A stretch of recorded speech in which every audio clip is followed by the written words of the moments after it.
If you've been watching my videos, by now you know that playing games and doing chess puzzles, doing these tactics, are the two best things you can possibly do to improve your chess. The tactics helps you improve your vision, so you see what's happening on the board, because the vast majority of your games, especially as you start out playing chess, playing against other people, you're going to lose or win those games based on seeing simple attacks. One move checkmates. Is your queen hanging? Can you take the opponent's queen? That's kind of how you start.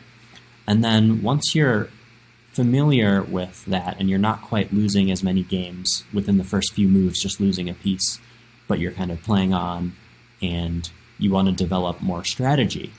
How do you do the opening well? How can you make powerful moves? You want to look at Grandmaster games and videos. So my favorite chess book of all time is Zurich 1953. So you can bust out your board, play through these games, or of course if you don't want to buy the book, just Google Zurich 1953 and you'll find chessgames.com has all the games just listed, so you can click on one and click through it. You kind of get a sense of the arc of a chess game, how you develop in the opening and then how you finish off later. But Zurich 1953 maybe is a little later. If you go to andytratner.com/chess and you look at my recommendations, you see the first one is just play, go to Lichess. The second one is do tactics, do these puzzles. And the third one is look at the opera game. So this is the best entry point, perhaps, to Grandmaster games, is John Bartholomew. You'll see him explaining, move by move, this incredibly important historic game by Paul Morphy. It's one of the first things I do with my students, some of whom are 5 or 6 years old. It's really, really engaging. And this video does a great job of stopping a couple times and saying, what would you move in this position? And you see white developing a crazy attack, all kinds of space, and pieces on the board when black's king is stuck in the center. You kind of always want to get your king safe and get as many pieces out as possible to start attacking. So that's what these Grandmaster games show you great examples of. Another way in, so watch the opera game, and then if you're looking for another Grandmaster to check out, Paul Morphy's always good, and then Greco, Greco, has a huge collection of very, very quick little games. So all kinds of games. Here's one example of this 8-move game that kind of shows, okay, e4 gets out the bishop and the queen, and if the opponent doesn't do much, you can start controlling the center with your pawns and your pieces. And then the opponent's doing this hyper-modern thing where the bishop on the long diagonal can, in the long term, be useful, but moving this f-pawn is always questionable because it opens up the king to attacks. This queen can come attack. So Greco is kind of showing us with this miniature that if black tries to capture this trapped rook, then white can just checkmate.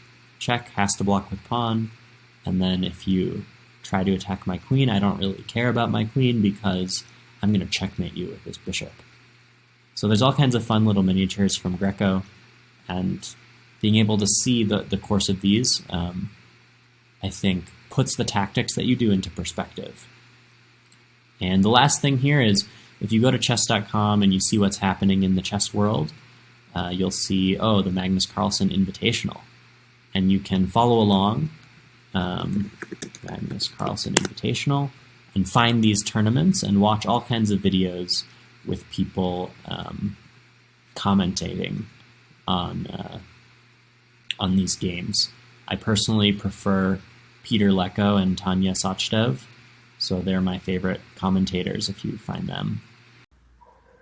So that's what I'm going to be doing for my day today. I did this yesterday for quite a while. They stream live, so yesterday was day 5. Today will be day 6. Yeah, so Peter Lecko was one of the top 5 Grandmasters in the world. He played for the World Championship title against Kramnik and had a tie, but you lose on tie breaks for the World Championship. back in the day you had to win outright. So yeah, they do a great job explaining what's going on in these games, and it's just fun. A lot of recent tournaments through COVID have been online and much faster time controls, so rapid games that happen pretty quickly.